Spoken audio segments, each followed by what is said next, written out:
It was just another Tuesday night in a quiet Ohio suburb. A 20-year-old college student named Jess had taken a babysitting job. The two kids were tucked safely in their beds upstairs. Their parents were out at a work dinner. And Jess, left alone in the living room, curled on the couch, scrolling her phone while a Netflix rom-com flickered in the background.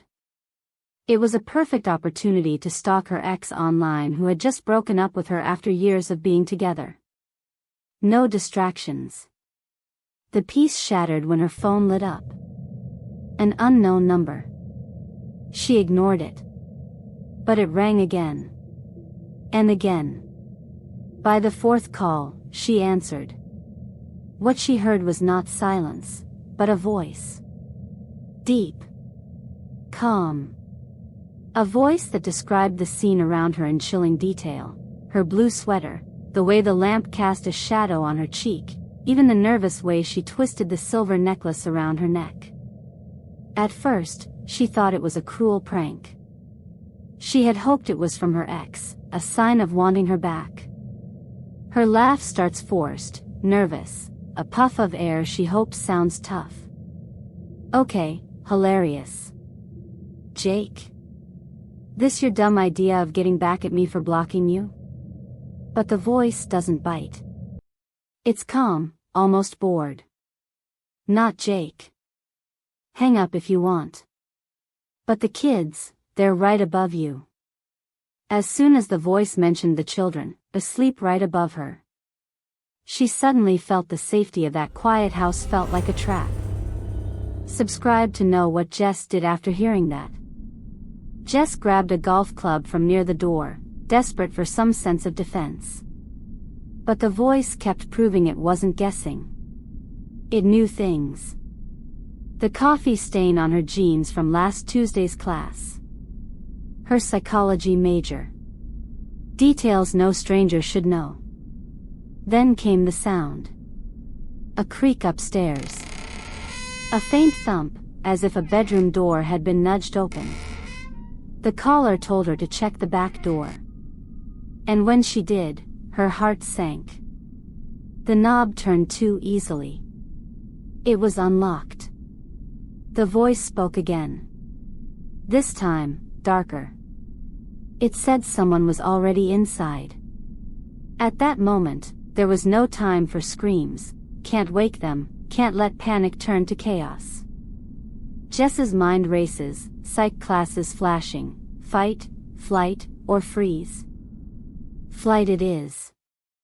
She sprinted up the stairs, clutching the club, her phone now on speaker. The voice followed her every step, taunting her movements, describing the children's rooms as if it had walked them before. Jess reached 12-year-old Mia's room. The window had been cracked open, the curtains swaying with the storm. With shaking hands, she shoved the dresser against the door and pulled the girl from her bed, whispering that it was a game. She hid Mia in the closet, clutching her stuffed fox. Timmy's door, across the way. It eases open with a whine. Jess's blood ices. She hurriedly lifts him up and ran back to Mia's room, where she kept him in the closet with his sister. Shut up. I'm calling the cops, you psych. Jess yells into the phone. But her thumb finally mashes send on 911, whispered address into the void, 247 Elmwood. Someone's inside. Hurry. Dispatch crackles back, stay on the line, ma'am. As if she could hang up. But then, more footsteps. Slow.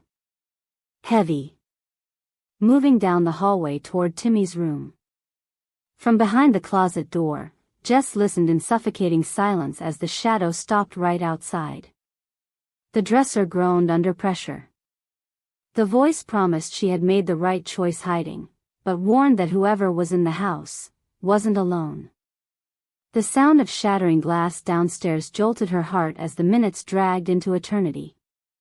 Finally, sirens pierced the night. Red and blue lights flooded through the blinds as officers stormed the home. Jess burst from the closet, clinging to Mia as Timmy was lifted safely first from the closet. Police swarmed the house, but the intruder slipped away into the woods. In the bushes, they found only a burner phone. The call history revealed Jess's number, dialed again and again over the past week. Silent hang-ups she had dismissed as spam. Some of the details, police said, could have been guesses. Maybe even pulled from social media. But the unlocked door, the open window, the footsteps in the hall? Those were real. The parents returned shaken, but their fear quickly turned to blame.